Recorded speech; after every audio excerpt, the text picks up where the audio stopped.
Mesdames, Messieurs, bonjour, bienvenue au journal. Ce qu'il faut retenir de l'actualité, 19 pays et plus de 500 participants prennent part à la 5e édition du Forum ouest-africain de développement des entreprises Africalia, rencontre qui sera tournante à partir de 2020 et qui offre de nombreuses opportunités d'affaires.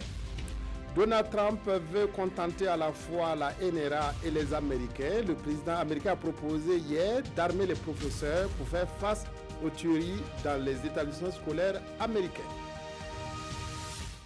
La 5e édition du Forum ouest-africain de développement des entreprises Africalia s'est ouverte ce matin à Ouagadougou. Le président du Faso a présidé la cérémonie d'ouverture. Le forum donne l'occasion de rencontres B2B et des conférences publiques. Les organisateurs ont annoncé que Africalia devient tournant. La Côte d'Ivoire va abriter la 6e édition en 2020. Reportage Nongoba Kouda Moumouni Soubega. 400 chefs d'entreprise annoncés, ce sont 660 participants dont 508 entreprises qui ont répondu présents à cette 5e édition du Forum Africalia, le Forum ouest-africain de développement des entreprises. Une participation record saluée dès l'ouverture des travaux par la Chambre du commerce du Burkina et le président du Faso. Pour Okmar Christian Kaboré, Africalia est une opportunité d'affaires que le secteur privé doit saisir. Pour le chef de l'État, le Burkina Faso dispose de nombreuses potentialités et le pays mettra tous les moyens nécessaires pour assainir le climat des affaires et favoriser les investissements. Le Burkina Faso entend exploiter tous ses atouts pour contribuer fortement à la renaissance du continent africain, toute chose qui passe par la prise en main par les Africains de leur propre destin. J'interpelle le secteur privé africain pour saisir toutes les opportunités d'affaires offertes par nos États et leurs partenaires privés d'Afrique et d'ailleurs. Je puis vous assurer que le gouvernement a pris toutes les dispositions pour assurer la sécurité des personnes et des biens et travaille à offrir aux opérateurs économiques que vous êtes un environnement des affaires incitatif. D'ores et déjà, j'invite les ministres sollicités à se rendre disponibles pour les investisseurs qui souhaiteraient échanger avec eux sur des questions spécifiques.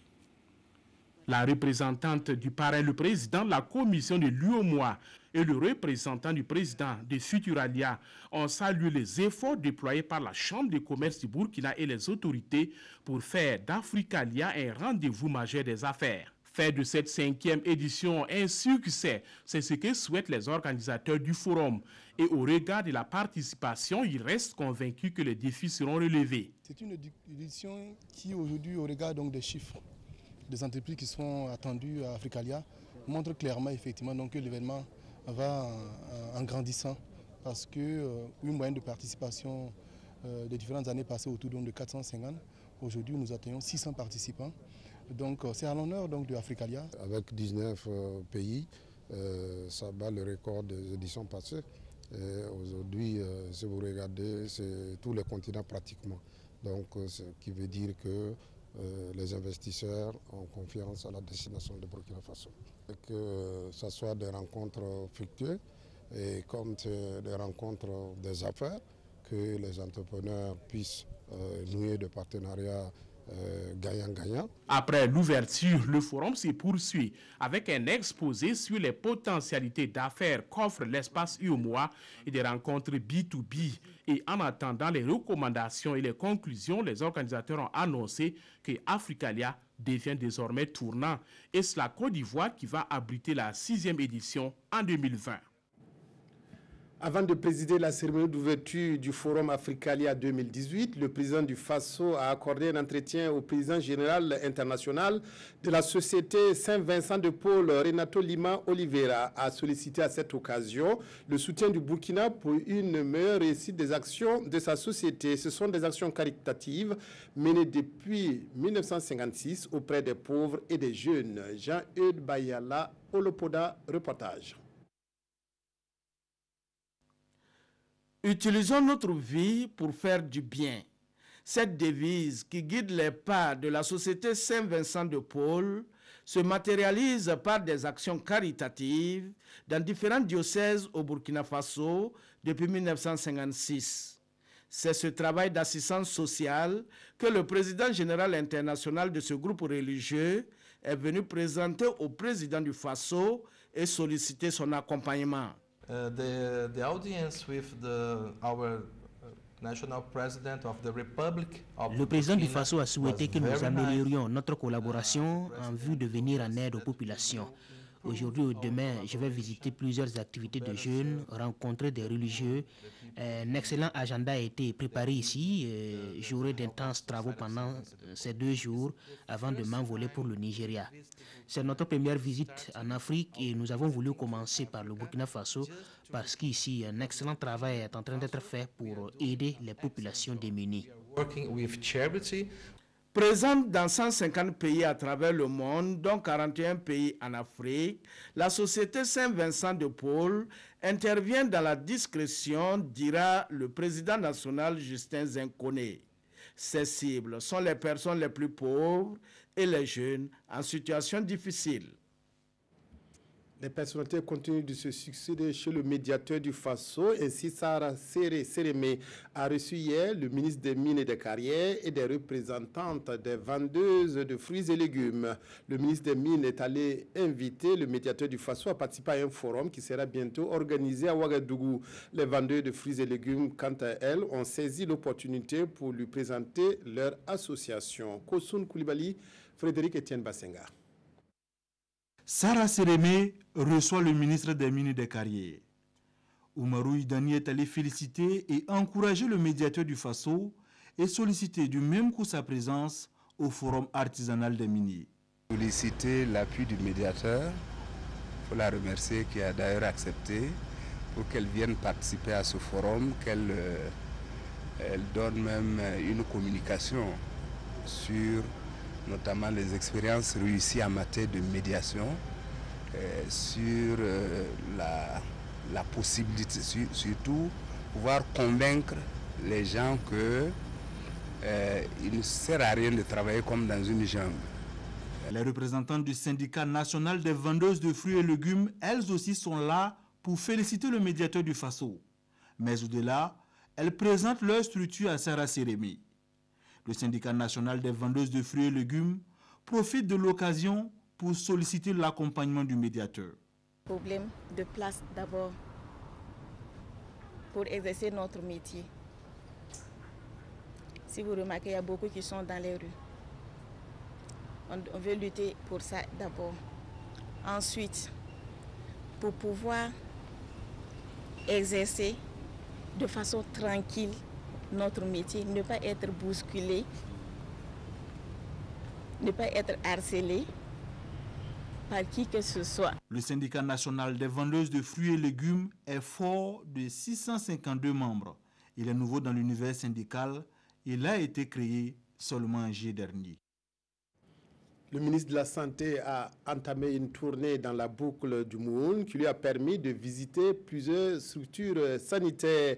Le professeur Nicolas Méda s'est ainsi rendu sur le chantier de construction du nouvel hôpital de Dédougou. Le niveau d'exécution des travaux a été jugé satisfaisant par le ministre de la Santé. Reportage à Dédougou, Yves Rwamba, Yacouba Goro.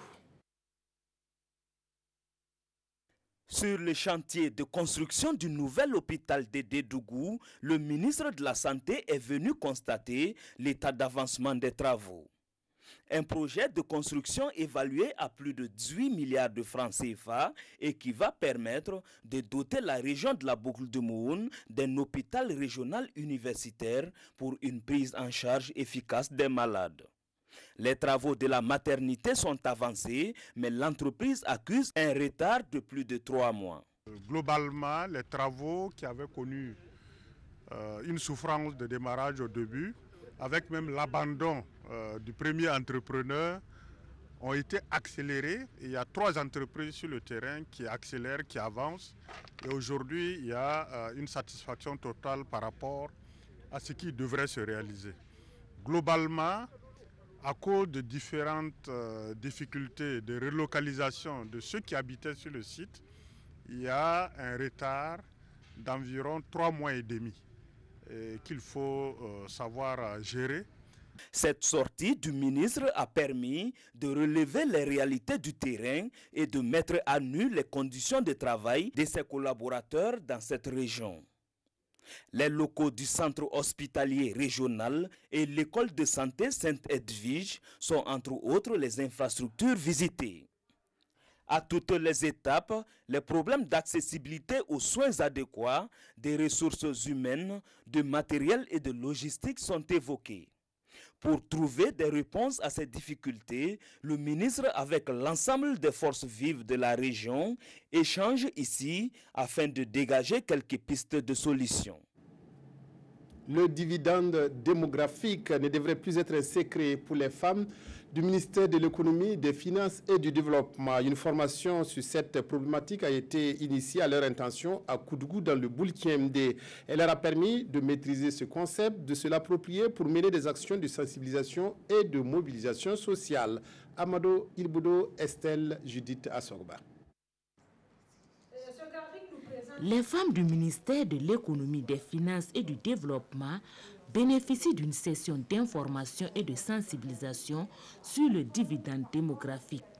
Un concept qu'elles veulent s'approprier pour être désormais des ambassadrices de la lutte contre la mortalité maternelle et infantile à travers la maîtrise de la fécondité.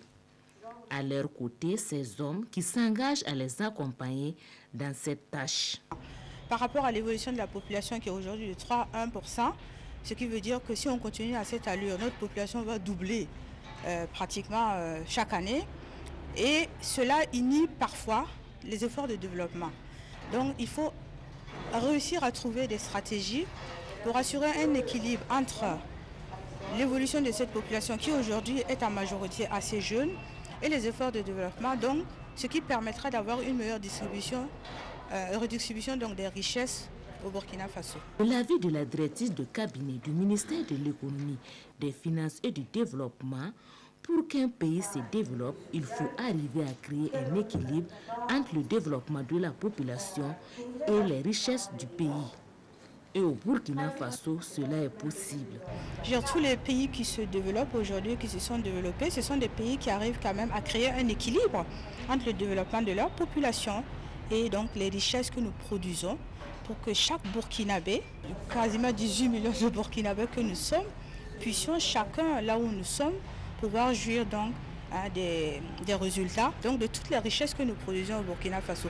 À cette session, il est aussi question pour les participants d'échanger sur les défis actuels et futurs de la croissance démographique en lien avec les secteurs de développement au Burkina Faso. Sortie sur les écrans du long métrage à l'improviste, cette œuvre qui dénonce les violences faites aux jeunes filles a été réalisée par Marie Toé. Cette fiction aborde aussi la question du chômage des jeunes et la consommation de la drogue par eux. La jeune réalisatrice burkinabé veut interpeller le gouvernement sur la lutte contre ces fléaux. Kosoun Koulibaly, Zalissa Sanfo. C'est ainsi que se termine la journée de cette jeune fille. À la recherche de sa pitance quotidienne, elle aura parcouru toute la ville sans un seul client qui s'intéresse à sa marchandise. Et le soir, en rejoignant son domicile, elle est violée par des jeunes. Une scène révoltante, pourtant une réalité vécue par beaucoup. Cette réalité est dépeinte dans un film de 9 minutes de Marie Toé intitulé « À l'improviste ».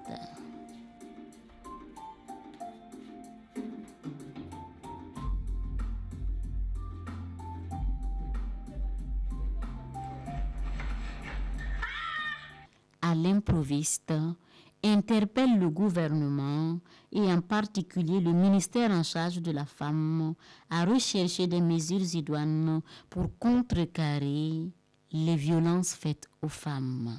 Ce film particulièrement, je l'ai écrit relativement aux violences faites aux femmes, surtout aux jeunes filles. On voit souvent, il y a des jeunes filles qui se promènent avec les assiettes qui vendent les fruits et consorts. La plupart des cas, elles sont innocentes, ignorantes, elles ne sont au courant de rien. N'importe qui peut les appeler, s'il veut l'abuser, il va dire « Viens dans ma maison, amène ça dedans ». Comme elle veut l'argent, elle va entrer. À l'improviste est le tout premier film de Marie Toé. Elle entend ainsi éveiller les consciences des populations d'ici et d'ailleurs face au fléau qui mine la jeunesse. Voilà, un sujet éminemment d'actualité avec cette histoire de viol qui s'est déroulée tout récemment à Ouagadougou. À l'improviste, donc, un court-métrage au lieu d'un long-métrage. Donald Trump multiplie les initiatives après la fusillade de Parkland et ses 17 victimes, où, en recevant hier les familles des victimes et les lycéens rescapés, le président américain a fait une proposition la moins surprenante et la plus, en tout cas, inattendue. Donald Trump propose d'armer les professeurs, les autoriser à porter une arme dans l'enceinte des écoles, mais pas tous. Cette proposition a déclenché une nouvelle polémique aux États-Unis. Face à des rescapés et des proches de la fusillade du lycée de Parkland, un Donald Trump sérieux, voire impassible, qui dégaine une idée: armer les enseignants, les autoriser à porter une arme dans l'enceinte des écoles, mais pas tous. Trump a aussi répété qu'il allait prendre des mesures fortes sur les vérifications des antécédents des acheteurs d'armes, ce à quoi ce lycéen presque en pleurs a répondu: je lisais encore aujourd'hui qu'un jeune de 20 ans est entré dans un magasin et a acheté un AR-15 en 5 minutes avec une pièce d'identité périmée. Comment ça peut être aussi facile d'acheter ce type d'arme? Puis dans un silence total, Andrew Pollack, père d'une des 17 victimes. Combien d'enfants doivent-ils être tués? Ça doit s'arrêter ici avec cette administration et moi. Et je ne dormirai pas jusqu'à ce que ce soit réglé. Selon Trump, 20% des enseignants pourraient porter une arme dissimulée aux yeux des enfants et suivre une formation spéciale. Ceci pour empêcher, je cite, les maniaques d'être aimantés par ces lieux sanctuaires que sont les établissements scolaires. Aucune unanimité dans les colonnes des journaux ce jeudi, de la réglementation du transport de passagers par les tricycles à Bobo-Dioulasso à la création d'une nouvelle organisation en passant par un incendie dans le centre-nord, tout y est. La revue de presse avec Abdoul Rasman Lezongo. L'histoire est banale, mais la conséquence est colossale. Pour un rat enfumé, cette grenier consumée, soupire l'Obs, des rats attisent la convoitise des enfants qui provoquent la famine, enfin presque, chez le sieur Sibri Ouedraogo, cultivateur de son état. Des gamins racontent aujourd'hui au Faso, en course-poursuite contre des rats voleurs, dans un repli tactique, réfugiés dans un trou, les chasseurs y mettent le feu. L'incendie détruit toute la subsistance d'une large famille de 40 à 45 personnes et 7 greniers au total sont consumés au village de Bangrin dans le San Matenga. Et le maire de Bassalgo, à Jutlops, vole au secours des sinistrés avec 150 kg de vivres. Rendons-nous à présent dans la ville de Sia, où désormais le transport nocturne des passagers par les tricycles sera interdit après 19 h, titre l'Observateur. C'est une décision, détaille l'Express du Faso, du commissariat de police de la ville de Bobo-Dioulasso et qui entre en application dès le 20 mars prochain et vise à optimiser la sécurité des usagers, mais également la fluidité du trafic. Revenons à Ouagadougou où Maître Ambroise Farama affiche aujourd'hui au Faso, mais sur le fonds baptismaux, l'OPA, Organisation des peuples africains. Je cite: c'est un parti politique avant-gardiste et panafricaniste selon son président et propose un projet révolutionnaire fondé sur le néo-panafricanisme. Des projets et pas forcément révolutionnaires, eux aussi en ont, eux qui sont les nouveaux occupants des perchoirs de la RTB et des éditions Sidoya. Pascal Mbouanou Tombiano et Mahamadi Tenyan, c'est connu depuis hier, sont les nouveaux 2G connus des médias publics, titre les éditions Sidoya. Voilà, c'est tout pour cette édition. Merci de votre aimable attention à la RTV. Excellent après-midi à toutes et à tous.